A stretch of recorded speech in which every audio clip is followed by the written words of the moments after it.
Hi, this is Ashley with Equine Massage Lesson 7 Part 1, and I am using my 20-year-old thoroughbred named Keith. To begin the massage, we start with the long back muscles.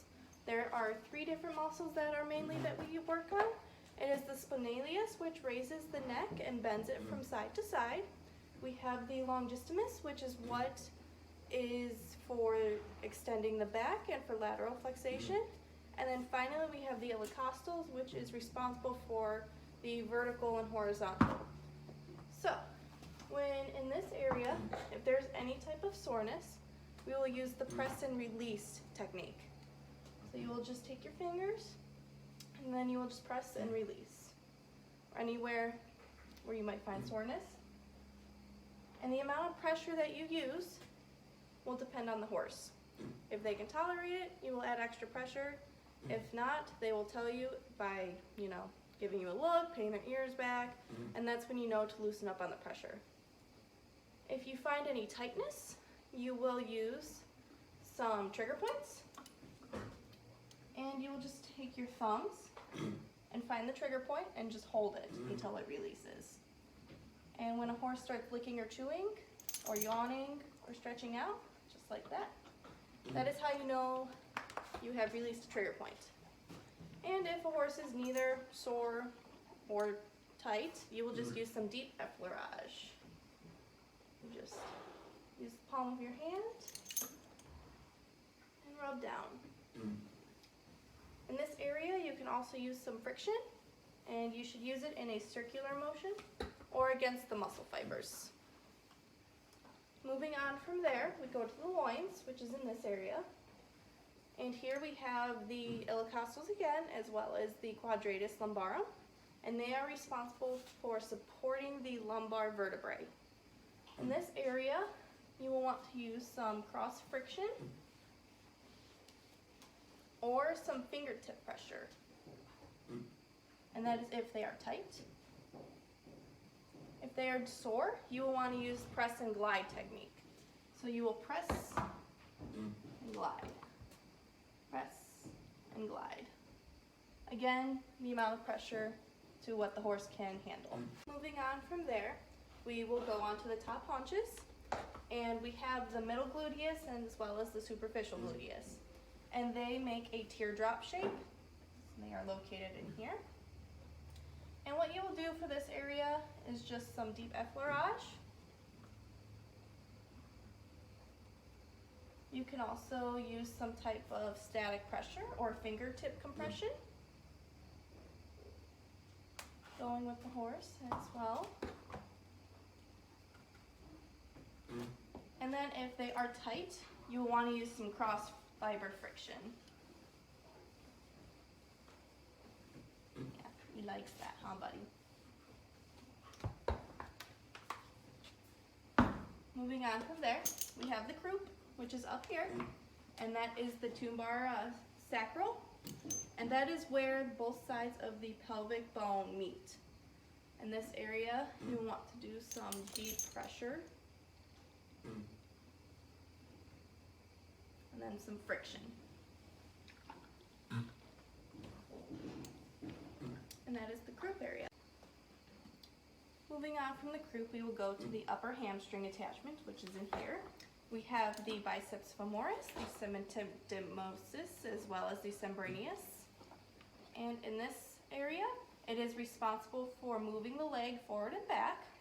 And if it is tight or sore, it will restrict that forward movement. So, for soreness, you want to use compression.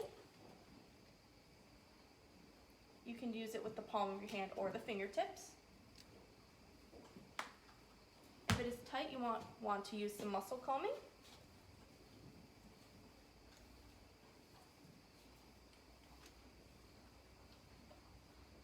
As well as some effleurage.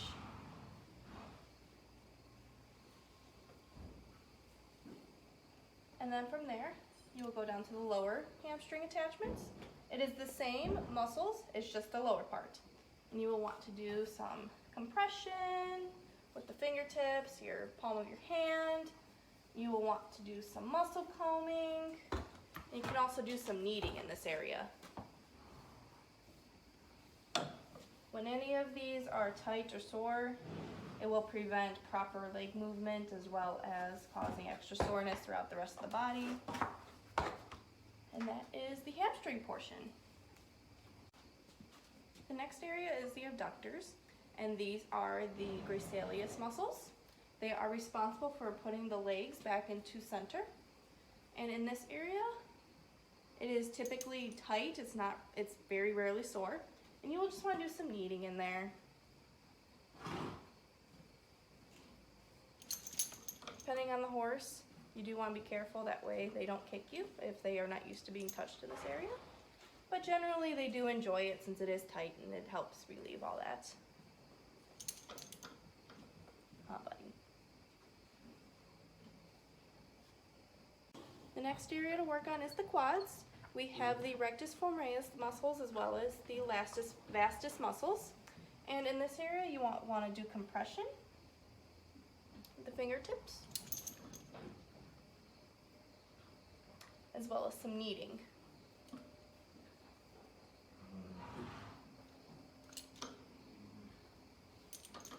Good boy. Next we will work on the area between the last rib and the hip. And in this area we have multiple different muscles. We have the internal and external obliques, the intercostals, and the transverse abdominis. And in this area it is responsible for bringing the leg forward and back properly. It is for canter departures as well as lateral movement. If any of these are tight or sore, it will prevent proper movement of the canter as well as moving in general. So in this area, you will want to do some fingertip compression.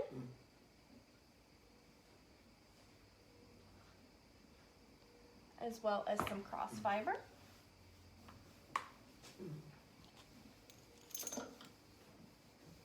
And then you can also do some compression with the palm of your hand, and you can also use a curry in this area. Again, just going with what the horse is able to tolerate in this area.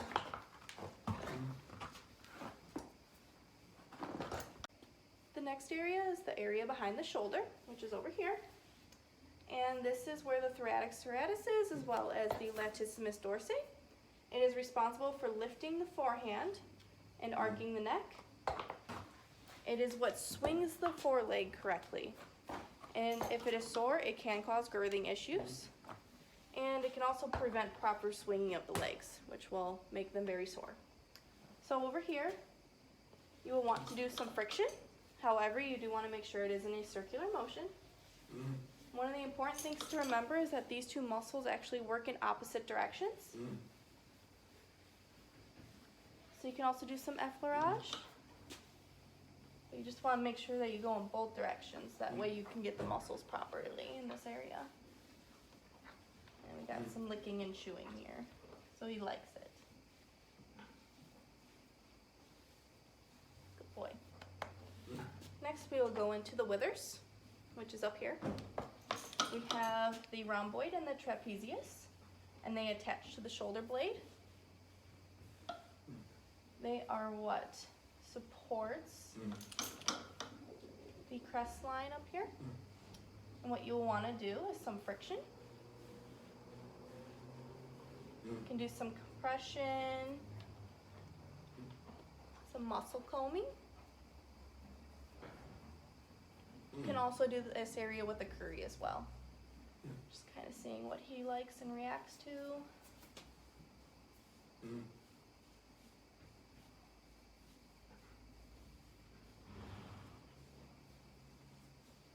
Most important thing to remember in this area as well is when you go across the muscles, it actually spreads them.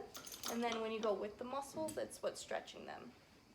So you will want to go across and then with. And that is the withers. Next we have the belly line, and it is basically divided into two areas. We have the chest line and we have the groin area. For the chest area, they are considered the pectorals, which is what is responsible for moving leg forward. And when this area is sore, it can obviously prevent that. So you want to do some deep fingertip compressions.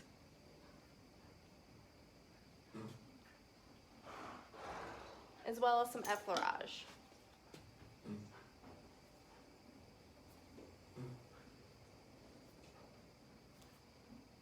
You can do some friction and then also some muscle calming.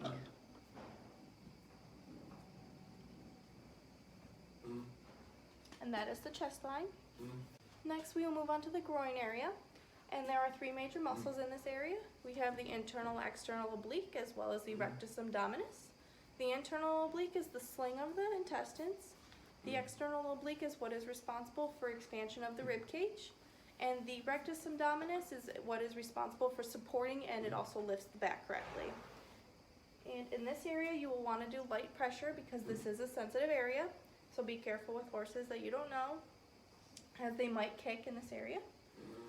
You'll want to use some connective tissue massage, and you'll want to go back to front. Just some very light pressure.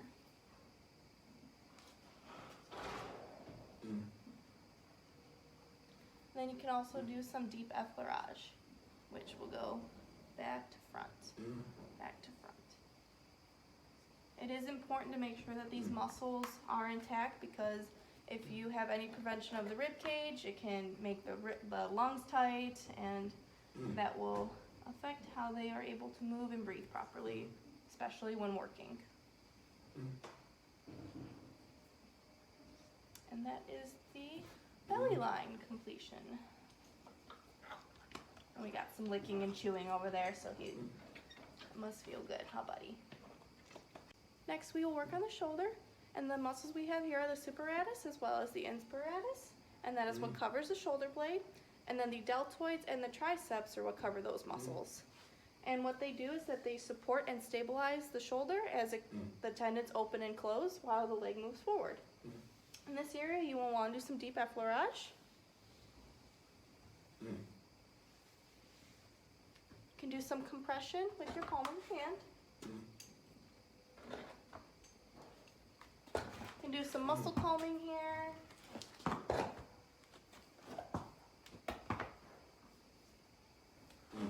There you go.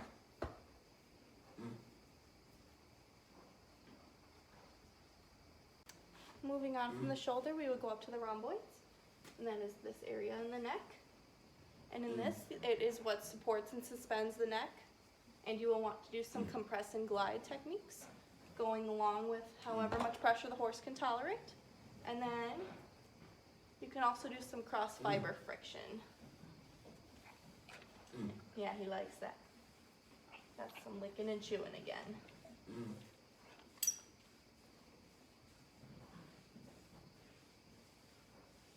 Good boy. Up next, after the rhomboids, we have the other neck muscles. We have the brucellosus, and then we have the cervical serratus, and then the splenius. They are responsible for lifting the forehand and extending the neck and arc of the neck. And then they also are what brings the head and shoulder closer together as the horse moves forward. In this area, you can do some deep effleurage. You can do some muscle combing.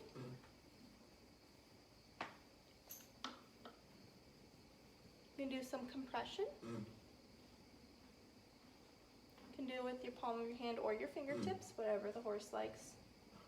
And then you can also do some friction. You can do it in a circular motion with or across the muscles.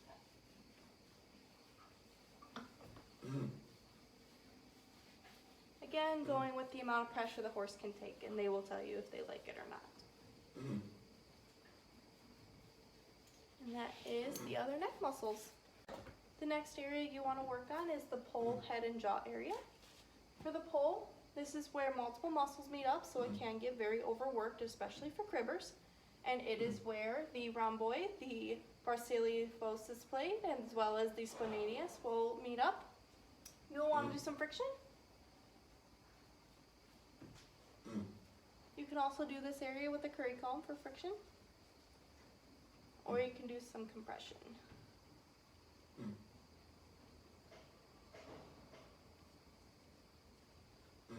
Moving on from the poll, we get to the jaw section, and this is where the masseter muscles are, which is what is responsible for opening and closing the jaw. And then we have the zygomatic muscles, which is what moves the jaw from side to side.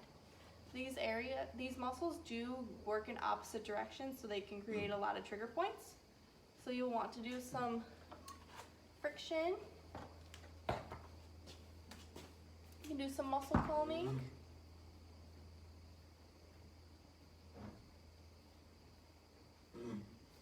And you will want to talk to the owner to make sure that the horse is up to date on dental work, because the teeth can cause discomfort if they are not floated correctly on a regular basis.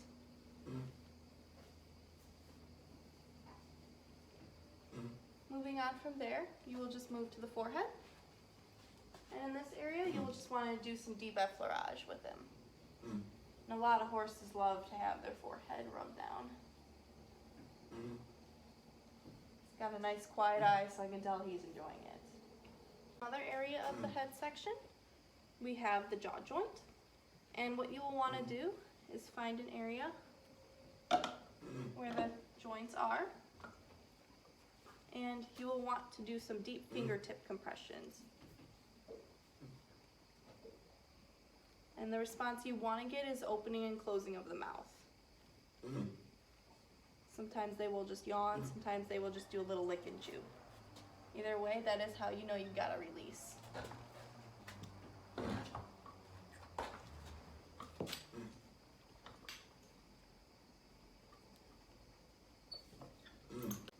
As you get towards the end of your massage, you will want to move on to the rib cage.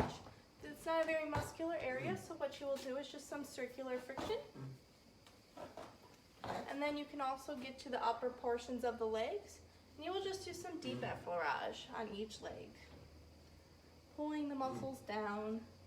You do not want to go past the knee or the hock on the hind legs, as that is just mostly tendons and ligaments.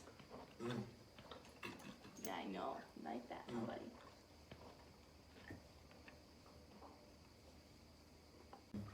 And then for the last portion of your massage, you will want to work on the tail.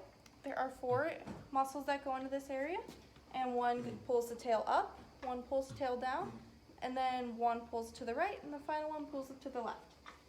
And what you will want to do in this area is just take the tail, go to about a 45-degree angle, and then just start kneading the tail.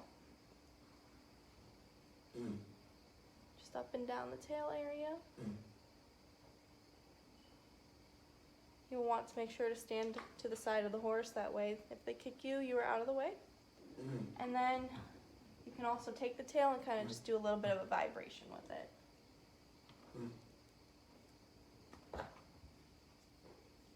And then you want to do everything that you have done on the horse on the other side. What you do on the left side, you need to do on the right.